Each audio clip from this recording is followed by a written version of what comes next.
Welcome back, Shalligators. Well, so much for our relaxing Saturday, right? I was just going to chill out, get a massage. No, Kylie Jenner has to spoil that. So selfish. Her and baby daddy Travis Scott have apparently broken up for the second time. I would guess that it's not twice that they've broken up. I would guess that it's divisible by 2, that it is a factor of 2. Maybe 12 and divided by 2 it's 6. Have broken up for the second time after noticeably being absent from each other's lives during the holidays. He wasn't in any pictures for Christmas. She spent New Year's with Hailey and Justin and Kendall. What the fuck is the deal? Well, irritatingly, not just my cough that's irritating, this whole situation is irritating. There's not many details coming out of either one of their camps. Like, she's just queen boring. She's queen bore. She's queen inoffensive, queen one-dimensional, queen boring. Like, she seems like a nice girl, but she is just, give us something, Kylie. Just give us something to work with here. Anything, any sort of personality trait. Just one. You can pick one. I don't care which one it is. No? Okay. So we're going to break down what's going on because the headlines are saying they remain good co-parents and great friends. They're great friends. And they're co-parents. The word co-parent sets my fucking teeth on edge. It's up there with self-care and cishet. I don't even know what that means. BIPOC, no clue what that means either.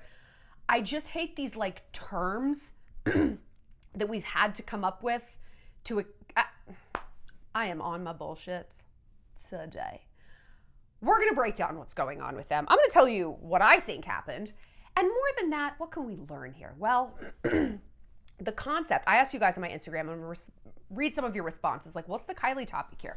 But the majority of you seem to have said, should you be friends with an ex? What are the pros and cons? And I think we've talked about this a little bit before, but certainly we could all use a refresher. It's a new year. We're trying to clean out our emotional pantry, right? Leave room for new things. Is staying friends with your ex antithetical to that? Should we be throwing people away if our romantic relationship has ended? Is that smart? Is that callous? I don't know. I'm going to tell you the pros and cons because, ironically, Kylie's drama mirrors my own. I just semi-broke up with someone last night. Kind of. We weren't really together. We were an ex on and off. We sort of broke off again. Are we friends now? It's a mess. And if you want to hear about it, I just did a video on it for the Shallon Entourage. If you guys haven't listened to that yet, head on over. And if you guys want to hear about it, head over to the Shallon Entourage. I just did a video, a story time over there. The Shallon Entourage is our little community on the internet. I give you guys 4 or 5 exclusive new videos a week, some story time, some sex advice. We're talking about pegging this week. I know, things are getting spicy. And I'm crying a whole bunch in a new story time because my life is a bit of a mess right now. So I'm so sorry. I'm clearing my throat like this. I'm trying not to cough. But anyway, if you want to join the community, meet some new friends, there's a meetup that's getting planned in Nashville. A whole bunch of Shalligators I think are getting together sometime in March. So if you want to come and make some friends, connect with me, talk with me in the group chat, hear what's going on, get some extra advice, talk about putting things up boys' butts, head on over. The link is right down there and it's going to be so fun. Okay, so Shalligators over there, let's talk what's going on in the group chat with Tom because, yeah, it's a mess. And since we're talking about exes, don't forget about my course, the 5-Step Manipulation Master Plan. Get him back. Your one-stop shop for getting your ex-boyfriend back. I know because I've done it. I will walk you through precisely what to post, what not to post, what to say to him, what to respond to, what not to respond to. I'm going to tell you how to figure out how to kind of rebrand yourself in this relationship, maybe leave behind drama, maybe dial up some sex appeal, maybe just flip the script on a fuckboy who's in your life. He might not even be your ex, but you just don't like this power dynamic. I'll put you back in the driver's seat. I'll put you back right in it. Go ahead and download it. We're running a sale. You can cop it for, I think, 60% off. And it's great. You get a whole bunch of worksheets, all these videos. It's going to take you through. It's going to change everything. Okay, so let's talk Kylie and Travis. So yeah, the Us Weekly story is just like the who's who of nobody care. This has happened so many times before, says a source. They're known to be on again, off again, but always remain friends and great co-parents. Great co-parents. I've said this before, but I think it bears repeating. I do not get Travis Scott's appeal. Like, he just seems like a dullard, like very dull. Like, I know I bring this up every single time, but again, I really think it's such a strong data point. Do you remember that little interview when like Kylie was interviewing Travis? I think they had already had Stormy. She was young, but they had a baby. And it was like, guess this thing about me, babe. It's like quizzing how well do you know each other. She clearly knew everything about him. He didn't know the names of her dogs. She's like, no, babe, it's like kind of like Stormy and, you know, their name like, didn't know. He's like, he was slumped all the way down in his chair from what I remember. Just, he seemed high or uninterested or a combo. I don't know. Who can tell where that rapper persona ends and just a dull ass personality begins? But I was like, Jesus Christ, Kylie, like this man is in your home. You have to deal with him like at the breakfast table. I'd rather have a cardboard cutout of an Abercrombie model from 2001 in my house than this man. It's like, he's a great parent. Is he? Do you think it's possible to be a great parent when you're not a great partner to the mother of those kids? And when you're together, like, because listen, I know people get divorced and you could like hate that woman, but you love your children, you know, and those two don't always intersect. I will say, if you are punitive and cruel to their mother, I don't really buy that you love those kids. Like if she's not like a fucking monster, you know, if things just simply didn't work out and you're talking all this trash about her, but that's a whole other video. But like if you're in a relationship with someone who's kind of phoning it in, which that's how Travis has always seemed to me, can you say like, oh, he's a great dad? Does parenting truly begin with how much you respect your partner and the mother of those kids? What do you guys think? I don't have kids, I don't have a partner, and I do not date rappers anymore. Do you know Future once asked me, he's like, you want to be my next baby mama? I was like, oh, Future. I should have said yes. I think he's gorgeous. Some people think Future's like hideous and looks like Meryl Streep. I think he's like gorgeous. I don't know. Pretty pissed at myself. Anyway. Yeah, what do you think about that dynamic? Like, I don't know. It's interesting. It's interesting. If you're a single parent or if you're in a relationship and you have a kid, like, yeah, I don't know. Tell me the deal. So who knows what went wrong with these two? If I had to guess what torpedoed a relationship with a rapper, I don't know. Gee, could it be his crazy devotion to CrossFit? Could it be his deepening entrenchment in the Church of Jesus Christ and Latter-day Saints? No. Could it be, oh, I don't know, cheating? Could it be potentially the thing that literally every rapper is known for and raps about and likes to do and is kind of the whole reason they get famous? CC also professional athletes, rock stars, politicians, any human male with money and power and clout. Surrounded by sluts. Could that have something to do with it? We know that men who are dating super hot women, famous women, we can say famous women, the sluts that try to get him to cheat are also like, maybe it's about the guy, but it's also very much about that chick, like his girlfriend. We saw this with Emily Ratajkowski, right? Her slack-jawed, yokel, underbite gremlin of an ex-husband, who cares what his name is, would cheat on her and would brag to his friends that now that he's married to like one of the hottest women in the world, he can get even like hotter chicks who are more aggressive because they're like, they want to be the chick who is above Emily Ratajkowski, right? They want to be the chick who is more enticing than her, as evidenced by her husband cheated with me. It's fucked up. It's a fucked up psychology. The mistress psychology is fucked. I know, I've been there. I was a mistress, you know, not for like someone married, just like in high school, just, you know.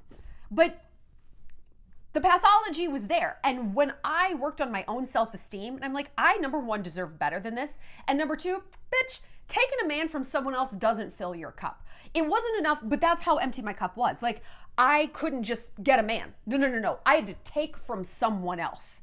That, I had to take it that far. Like, it wasn't enough that I just had a guy. I had to take something off of someone else's plate. That's how low my self-esteem was. And when you're in a mistress vibe, that's where you're at. I've got news for you. You're not empowered. You're not a seductress. You're weak. You're weak. I've been there. I can fix you. Watch this channel. So I completely, not even believe, it's like saying I believe in gravity. It is an immutable fact. It is a certainty that women who were obsessed with Kylie and wanted to like be cooler than Kylie were going after Travis. Can you imagine having sex with that man? Oh my God. He probably weighs less than I do. He's so wiry. No, thank you. So I think obviously he had chicks throwing themselves at him constantly, right? This must have been very difficult, especially because what did they have in common? Like, what did they do together? What is Kylie's personality? It's kind of interesting. It's not interesting. It's a goddamn miracle that she's been on television and in the public eye since she was 9, 8. And I cannot tell you one thing about her personality. Not one. What kind of music does she like? I don't know. What are her hobbies? Does she play any sports? Does she have a political opinion? Like, who on earth is this person? She's just like a blank. And it's funny that so many people are so obsessed with her because to me, she's, like I said, she seems nice. She seems like an excellent mom. Like, her and Stormi are so cute. I only ever want a baby when I see her and Stormi together. They're so cute. But like, her as an individual, she can take sexy pics, but like, that's kind of it. So I don't know. Their relationship has never made sense to me because they both seem extremely kind of one-dimensional. I think she probably has more dimensions than him. I don't know, dude. I don't know. My point is, I would not be surprised if he cheated. Now, could it be this chick, young, sweet Ro? Can you imagine calling yourself that with a straight face? Please tell me what not your rap name, your unemployed Instagram model name is in the comments. I want to know. Let's see. Okay, young, sweet Ro. Am I like old, chewy Shallon? Like old salty Shal. Like, what the fuck kind of person has you're giving yourself some like cringe Lord try hard nickname and you're putting it on your Instagram? What's wrong with you? So this chick always tries to insert herself into Kylie and Travis's relationship. I did a whole video on her a few years ago and she DM'd me. She's like, you don't know anything about it. I'm like, you go out of your way for attention and now you've gotten it. So what? What now? You want to explain yourself? Come on the show. No. And for a while, she kind of cleaned up her act and she like took like whatever her demented Instagram bio was and put like nursing student. I'm like, good for you. Okay, you got a brain in your head. You're doing something on this earth besides slithering around looking for dicks to suck, because literally that's the vibe that is given off by these like young, hot mommy, like mommy chula, whatever. These, I can't even think of examples. They're so bad and cringy. That's like what you look like. Like, girls, if you're like that, if this is your persona online, this is what you look like. Just like an anteater, but you're not looking for ants, you're looking for wieners. A wiener eater. It's horrible. It's horrible. Like, have some depth. So it came out like before the holidays or something, that like young sweet Ro was on Travis's set and she was like taunting Kylie. It has been mostly disproven, I believe, that this chick has any involvement with Travis. In fact, I think it came out that she's dating someone like on his like kind of business side, or like someone does like film editing, someone in his orbit. And she always tries to make it seem like she's actually fucking him. And he's like, I don't even know you, which is so especially twisted. Like, it's twisted to want to be a side chick. It's even more pathetic to want to pretend to be one. Oh, is ISIS not taking applications anymore? Is there no more ignominious groups you can join and be a part of? Just throwing it out there. So I don't think he's sleeping with her. There's a lot of women in the world. Maybe Kylie was like, I just can't take this anymore. Maybe I can't live under this constant specter of who are you fucking, who are you cheating with? Maybe he was. I don't know. Something went wrong. And you know what? Something's got to go real wrong for a woman with a newborn to walk away from a man. Real wrong. That's not an easy thing to do. Don't know why she has 2 kids with him. I mean, they made pretty cute kids. Do you think something fishy is going on with the newborn boys in that family? Kylie's son, Khloe's son. I have this theory that there's only one, that Khloe gave Kylie her baby with Tristan because she like couldn't bond with it because Tristan's such a garbage person, and she's like, here, Kylie, would you like this baby? Is this a theory founded in any fact? No.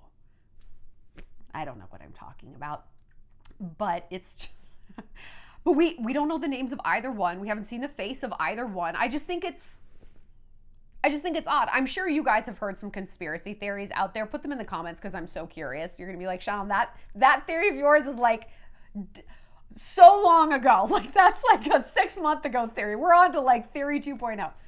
So let's talk about being friends with your ex, the pros and the cons. Depending on where you're at emotionally, it might seem obvious what the pros are, or it might seem obvious what the cons are. Typically, I have been team fuck 'em. No. Team, I don't need you in my life. Team, when it's over, it's over. I have also perhaps been on team hypocrisy because if I'm being honest or even slightly self-aware and I look at my life, there's a few exes still lingering around. Now look, I've dated a lot of people. I'm 1,000 years old. I've dated all over the place. I've fucked around. I have a lot of exes. And statistically, proportionally, I don't keep around very many at all. Like who would have the time? So let's break it down. First of all, let's start it from a positive place. What are the pros of keeping around an ex? You know, I have always been somebody that's taken breakups really hard, really hard. I mean, I've gotten better at it as I've gotten older because I've trusted the process of life more. I've taken a data-driven point of view with my life and pulled back and been like, how has my life overall trended? Is it trending down? Like, do I get uglier and fatter and poorer and stupider with worse friends as my life goes on? No, it goes up. Everything really overall gets better because I choose to learn from things, because I have the favor of God, because I believe that things will get better, and so I'm able therefore to compartmentalize breakups. It's this or better. It's this or better. You know, I've really tried to change my mindset that like, this is painful and this is loss, but I know that something better is on the way, if for no other reason, not because like the universe, my personal Pinterest board is like plopping my dream man in front of me. No, I do believe that. But because I'm learning from things, I'm learning more about my boundaries, my standards, my needs, my avoidant attachment, their personality types. I'm learning. And when we learn, outcomes always get better. Always get better. If your life is getting worse, it's because you're not learning. No, it's because this is happening to me and this is happening to me. Okay, where have you permitted or promoted those bad things happening to you? Are you lining yourself up for failure? Are you magnetizing shitty people and therefore terrible outcomes into your life? I mean, you can sit there and say, no, I am just a victim. This is probably not the channel for you. Just being honest. This probably isn't the channel for you. We're not victims, we're victors, okay? But I don't want to get off topic. I say this because I want you to know I'm a sensitive girl. And when I break up with someone, it's death. It's mortality, right? It's, what if I never see them again? My baby is gone. That's a lot to swallow. And you know what? If you have experienced an actual death in your life, if you've lost a parent, if you've lost a sibling, like even if you've lost a pet, that's your sad place. And your floor is much lower than other people's who maybe haven't experienced that yet. And it is a yet. It comes for us all. And so you take things harder, maybe. And it's harder to get that bounce and move on. I get it. I get it. And therefore, keeping someone in your life is like, of course, if you have the opportunity, if you have the option to keep someone around, yeah, why wouldn't you bring someone back from the dead? Why wouldn't you keep them on life support? I get that.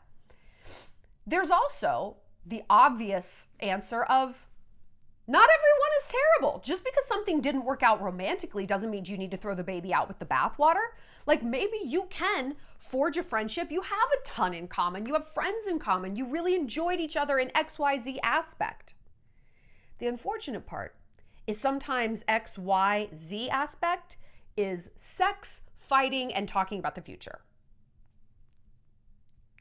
They might not be great aspects. We're going to cover those in the cons, though. I just wanted to touch on that. Yeah, you might enjoy someone, but not in the way you should enjoy a friend. I have never had sex with my best friend, Abby. I don't need her goals for the future to align with mine.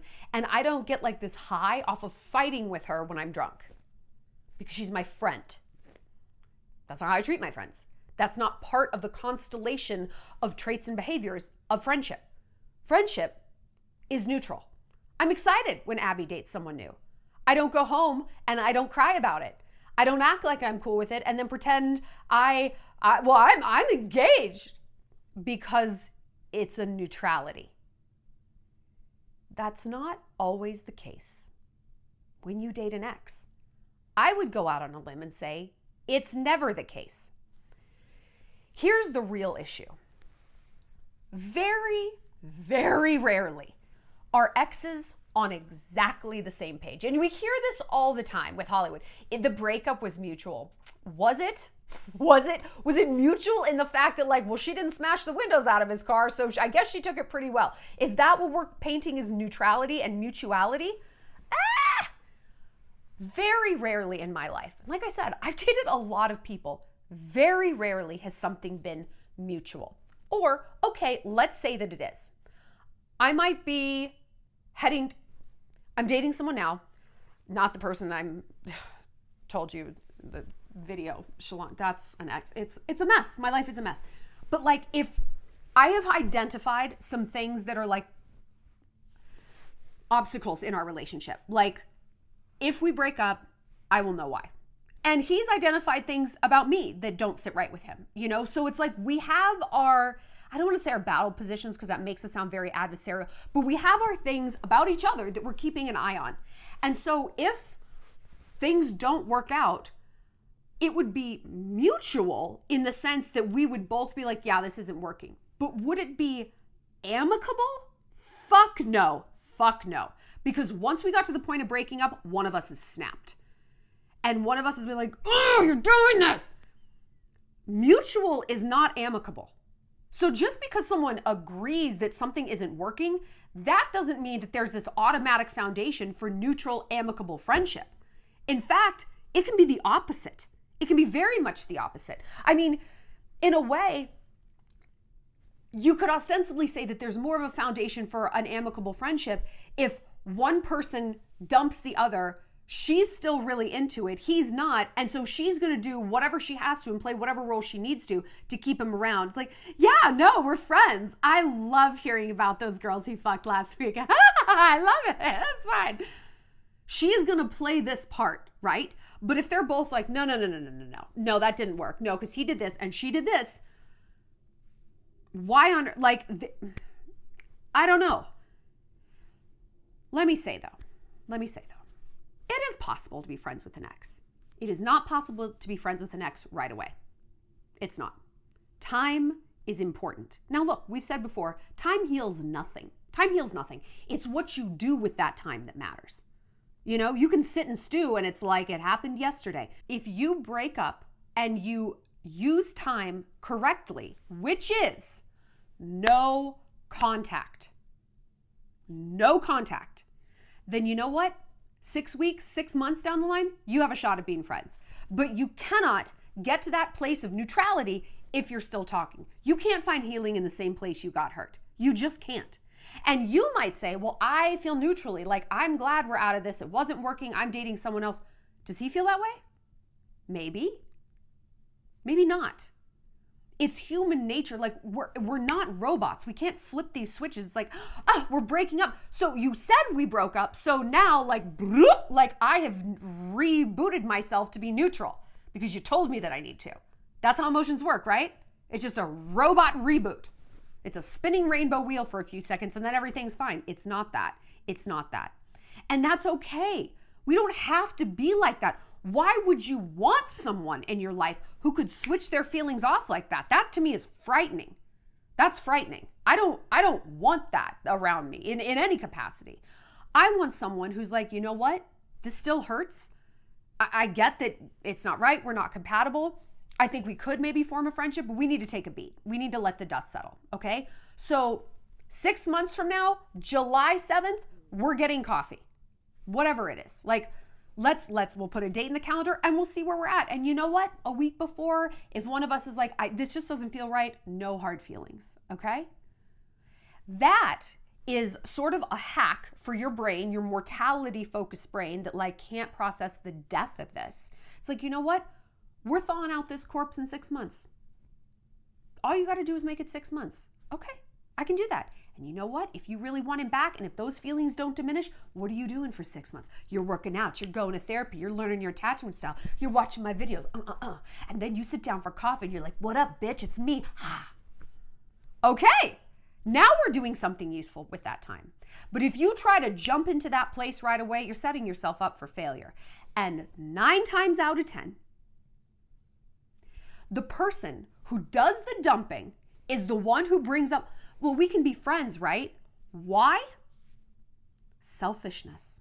Baby girl, even if it's you, it's been me. It's selfish. It's selfish. Number one, you don't want to be seen as the bad guy. You don't want to feel like the bad guy, right? Number two, you kind of want to maybe keep a hook in them because you never know. You never know. Maybe you want to get laid. Maybe you want to sleep around and make sure you absolutely can't do any better. Maybe you do love them and you need to give them time to grow up or you need to grow up or whatever it is, but you want a little foothold on that person still. Again, this is natural, but is it positive? No. Pooping in your living room is perhaps natural. Is it positive? I would say no. So we cannot do this. We have to acknowledge that if we're breaking someone's heart, we got to walk away. We got to walk away. And I've had to do this. I had to break up with someone this year and he's like, you know, I still want to be friends. I still want you in my life. And I said, I do too, but not right now. We both need to let the dust settle. It would do a disservice to you. It would do a disservice to me. Like the timing is not right. And timing truly is everything, you know? I'm not going anywhere. I'm not moving. You're not moving. It's fine. It's cool. Let's catch up when the seasons change. Okay? But we also need to be aware when guys do this to us because men love to suggest staying friends after you break up. They love it. Why? I don't know. Blowjobs? Is that 2 words that rings a bell? Same reasons. They want a foothold on you. They want to keep you as their little toy up on a shelf to take down when they decide to. Narcissists love to do this. Just people love to. You don't even have to be a narcissist. You just have to be a human being, perhaps with genitals that need sucking. I don't know. We cannot be blind to the motives of this. It is selfish. It's selfish. When a guy says, can we stay friends? I say like, no. Maybe I don't mean that. So here's my strategy. When I've broken up with someone or they've broken up with me or things went belly up or they cheated, it's always, I want you in my life and I want to still be friends. I said, first of all, I have been in your life and look how you treated me. I was not just kind of in your life as an acquaintance. I was all in your life as a girlfriend and you treated me worse than anyone in your life. So you want me to be here as a downgrade? Shit, you treated me like trash when I was ostensibly up here as a priority, and you think it's gonna get better for me way down here on the acquaintance level? Miss me with that. Miss me with that. And I flip it around and I say, and actually, for me, friend isn't down here. Friend is up here. It is the highest, most revered, sharpest category in my life. My friends come before anything. They come before my work. The only people they don't come in front of is my mama and Jesus, okay? I would do anything for them. You couldn't hack it as a boyfriend who is down here. You basically got to put out and tell me I'm pretty. That'll take you a long ass way. You couldn't even do that. You think you could be up here? Get out of my life. Get out of my life. I said that to a guy last year, and God almighty, he remembers it. It broke his heart because he interpreted it as, I'm not good enough to be in your life. And I'm like, I'm glad you interpreted it that way because that's exactly how I meant it. Did it hurt? It was supposed to. You aren't good enough to be in my life. Not where you're at, not how you're acting. You as a human soul. That's not what I'm talking about. I'm talking about your behavior. Your character don't mean shit to me. It's about your behaviors. And if someone treats you poorly on the way out of your life, why do they deserve to get let back in? I heard on a podcast the other day with this chick, Michelle Panning. She's really cool. She's kind of a femininity coach, I guess you could say. She said, if you have standards that you aren't willing to enforce, they're not standards, they're preferences. They're preferences. I'm going to take that one step further and add on to that. I want you to say, it's a preference that a guy treats me with respect, and add, but I am totally fine with disrespect. Because if there's no consequences, that is actually what you're saying. You don't need to say it out loud. It's clear. It's clear based on your behavior. It's clear based on results. It's clear based on patterns. You ain't need to say it. You don't need to embroider it into a tea towel. Everyone knows. They can see it. Does that feel good? Look yourself in the mirror. Be like, I am just fine with paying for the date. I'm fine with it. Oh, a guy who can't get it up, who thinks that there's no problem in that? That's fine. I don't care. I love the disrespect. I would prefer that he didn't fuck his coworker, but if he does, okay. What are you saying that about? What's your preference that needs to be a standard? It's just fine that you're cosplaying is like, oh no, that's not okay with me. What's the consequence? Have you ever set a consequence? And more importantly, have you ever deployed a consequence? For any length of time in any real way? Oh, I was mad for a night, and then I FaceTimed him at girls' poker night. I FaceTimed him, and then I went over and I sucked his dick, yeah, so. Wow, I bet he learned his lesson. He learned a lesson all right, and that lesson is you're full of shit. Your standards mean nothing. They're preferences at best. Best. They're just sort of a vague wish. I wish upon a star that a guy wouldn't call me a fat ass when he was drunk. Ooh. But if he does, that's fine. I say this because your ex is an ex for a reason. It's called a breakup because it's broken. And why do you need shards in your life? Why do you need the shards of someone when you have whole people, your friends, your family, fuck, your pets, your coworkers, and maybe you're saying, I don't have anybody. This relationship was my life. Then the first day of the rest of your life starts right now. I want you to look at the clock. What time is it? Say that time out loud, and I want you to say, my life starts now. My life of wholeness is now. These shards, this beggar's mentality I've been settling for, that was 10 minutes ago. That was 2:58. It is 2:59. And I'm reborn. I get that loneliness, I get it.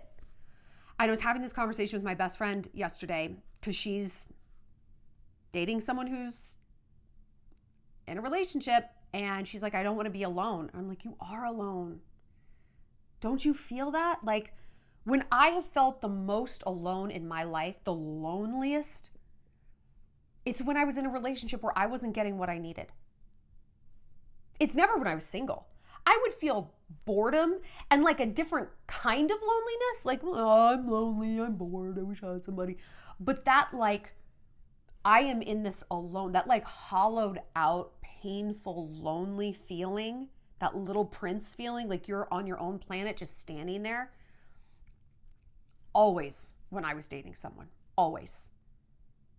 And it's a misery. It is a misery because what that feeling is underneath there is you're trapped. When you're single and you're lonely, you have power. There's power behind that feeling. I'm going to get on the apps. I'm going to go to the bars. I'm going to tell my friends to set me up on blind dates. Fuck, I'm going to booty call somebody I know. You can do something about it. When you're in a relationship, I mean, at least this is how I feel. I feel trapped. And it's like, I'm going to have to significantly rearrange my life to get what I need. Either I'm going to have a big talk with him that he doesn't want to have, or I'm going to have to dump him and tell everybody I know, oh, the guy I was just talking about, it didn't work out.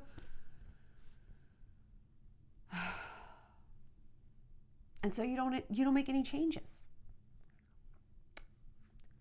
But once you're out, stay out. Do you remember when Liam Hemsworth and Miley Cyrus broke up and we were like, thank fucking God. And she was in her vagina phase. You know, that's what we call it when like young women discover they have a vagina and they have to tell everyone about it. You know, it's like vagina this, vagina that. Here it is. That's where it's located. Ah, vagina.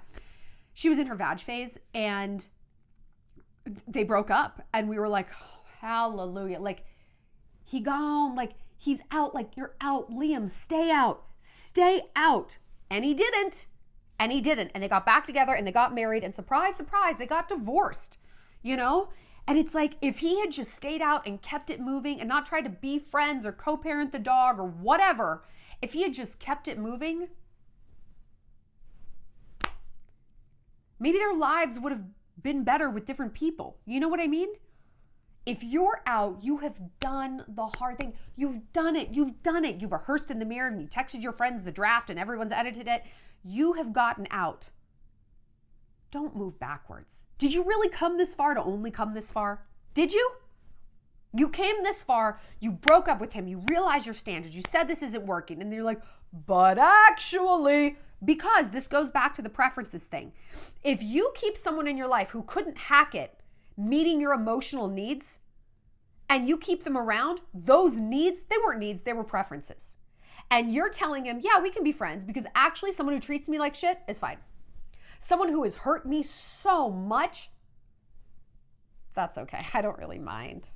I don't mind because I treat myself like shit. I hurt myself. I'm an idiot. So why wouldn't I feel comfortable surrounded by an idiot and more idiots? Let's have a bunch of idiots. Let's keep all my exes around. Why not? Fuck it. I'm an idiot. This is the message. This is the message. But like I said, I look around my life and my exes, some of them are in my life. My ex-husband and I text infrequently, but we do. And like, if there was something wrong with his family, if there was an emergency in mine, we would be there, like 100%, like not even a question. We were also married though, and our issues was not, he couldn't hack it. He couldn't treat me with respect. That was never it. I mean, frankly, I'm the problem. It's me. Those are deep waters, but like my ex Max, like we're friendly. I would say we're friends. I keep that at definitely a very long arm's length because I don't need the baggage. Like I don't want those deep waters in my life. I want to move forward, and I don't want to constantly have to negotiate in my mind every single interaction. Can I overcome my anger? Can I move past my bitterness? Can I see them for this? Why do I need to do that? Why do I need to do that? I have enough problems. I'm sorting my recycling and doing my taxes and starting new rev streams and making vision boards. The juice isn't worth the squeeze for me dealing with exes. But there's another ex that I've kept in my life because I'm not over it. He's not over it either. We have kept our hooks in each other, this little mutual hooking, and we go around and around and around and around. You want to talk toxic? I'm living it. We have ruined each other's relationships, like other relationships that we were in. We know how to manipulate each other. It's bad. It's not good. And I am today in the process of de-hooking both of us and really trying to step back and move on. And it is so fucking painful. And I look back at the very first time we broke up and I'm like, hey, Liam Hemsworth, why didn't you just stay gone? Why didn't you just stay gone? Yeah, it would have been painful. How's this feeling? Is this good? You feel good about yourself? You feel like a clown? Like a crying, sad, pained clown? That's how I feel. Yeah. Stay gone, girl. Because you know what? In 6 months, great, be friends. If you're meant to be, you don't have to keep him front row in your life. And the irony is, if he is meant to be in your life, sticking around and being super available, whoa, that's the worst possible option. Worst course of action. If you need some help on this, I have a course on this that will tell you the right course of action. It's called Get Him Back, my 5-step manipulation master plan. The link is right down here. It will tell you exactly what to text him, what not to post, what to reply to, what not to reply to, and how to reply. I will take you through this and I will flip the script on this dynamic. But step number 1, I'll give it to you for free. It is no motherfucking contact. No contact. It is the hardest thing to do. It is the hardest step. But it's the first and it's the most crucial step because he can't miss what he hasn't lost. You know, it's a supply and demand issue. If you're right there, a call away, a drive away, why would he cowboy the fuck up and come after you? Why would he? So, be smart about this. Be strategic. Protect yourself and protect your heart. There's some pros to keeping someone in your life, but not right away. Not right away. After that dust is settled, after you guys are truly in a neutral place where you can look at him and he can look at you and you're like, I don't feel that thing anymore. I don't feel that thing. And I can picture him dating someone. I can picture him having sex with someone. I can picture him getting married, have a baby with someone else. We're cool. Great. Then you can reevaluate it. There's no rush. And if you feel like there's a rush, like, no, I have this finite amount of time, that is the reddest flag of all. You're not over it. And I know you want to rush headlong into it and grab it. Don't. Download my course. I'll tell you what to do instead. I will tell you what to do. But it is not that. It's not that. It's going to backfire. And then you're going to be brokenhearted. You're going to look ridiculous. He's not going to be in your life. You're going to have blown it all. I got you. And let me tell you, it's never too late to flip that dynamic. I've got it. Just go ahead and download it. I got you. All right, Shalligators, tell me your experience being friends with exes. Has it worked out great? Do you think maybe like you're neutral, he's not a little bit? Did you find a neutral place? How long did that take? Do you keep exes around? You kind of like house them in your sad romantic museum and you're like not really over any of them if you're being honest with yourself. Like, do you kind of have hooks into them? Do they have hooks into you? Tell me what's going on. Tell me what you think happened with Travis and Kylie. Is there any gossip out there? Is there Reddit gossip that I might have missed? Because, you know, the gossip's interesting, but we're really here for the lessons. And like I said, if you're in the Shallon, check out my video on Tom. It's a fucking fiasco. It's great. And feel free to join the Shallon. You'll have access to that video, plus all of Evil Week, all my sexy hookup tutorials, every story time I've ever done so you can get caught up, all the lessons, all the blog posts, everything we've been doing for like, gosh, 6 months, a year, a long time. All right, I'll see you later, Shalligators. We'll be back next time.